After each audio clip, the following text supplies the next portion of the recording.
Hi friends, வணக்கம். எல்லோரும் எப்படி இருக்கீங்க? நல்லா இருக்கீங்கன்னு நம்புகிறோம்.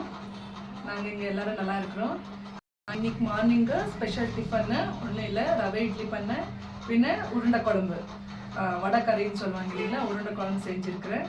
பாருங்கள் எப்படி செய்கிறதுன்ட்டு ஸ்டெப் பை ஸ்டெப்பாக அவங்களுக்கு சொல்லிக் கொடுக்குறேன். நீங்களும் பார்த்து எப்படி இருக்குன்னு சொல்லுங்கள்.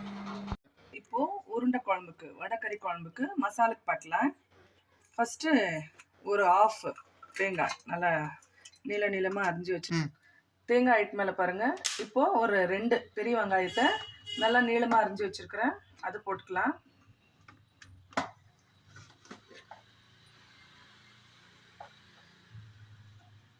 கொத்தமல்லி, ஒரு 4 பச்சை மிளகா, 2 பெரிய தக்காளி,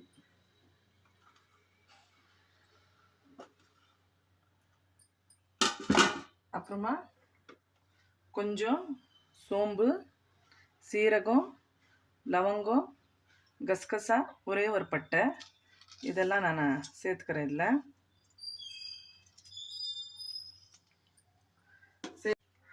இதுக்கு இப்போ கொஞ்சம் இஞ்சி பூண்டு பேஸ்ட்டு ஆட் பண்ணிக்கிறேன். இவ்வளோதான். இதை நல்லா மிக்சியில் அரைச்சி நெக்ஸ்ட் என்ன பண்ணுறேன்னு காட்டுறேன் உங்களுக்கு. இப்போ குழம்புக்கு நல்லா கொஞ்சம் எண்ணெய் ஊற்றிக்குங்க.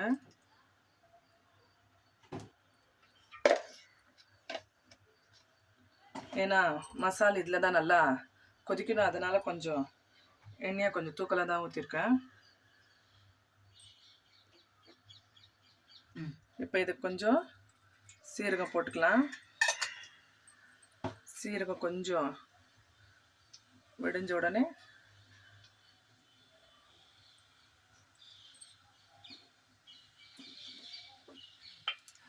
இதுக்கு வெங்காயம் ஆட் பண்ணிக்கலாம்.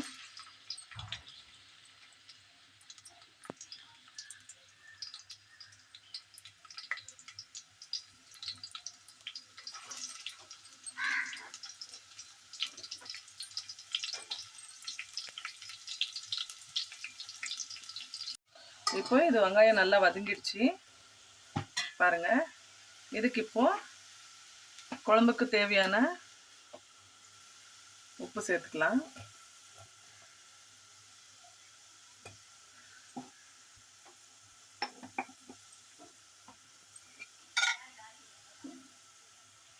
மஞ்சள், மிளகாய்த்தூள், இது நீங்கள் காரத்துக்கு எவ்வளோ வேணுமோ அவ்வளோ போட்டுக்கோங்க.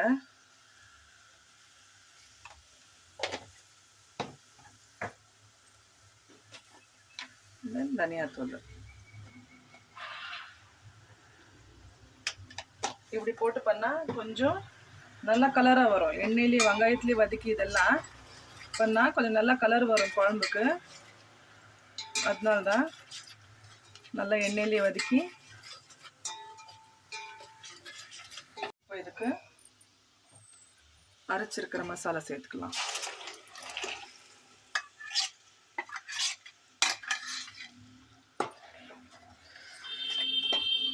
பாருங்க நல்லா எண்ணெயிலே எப்படி அந்த மசாலா கொஞ்சம் இதாகும்.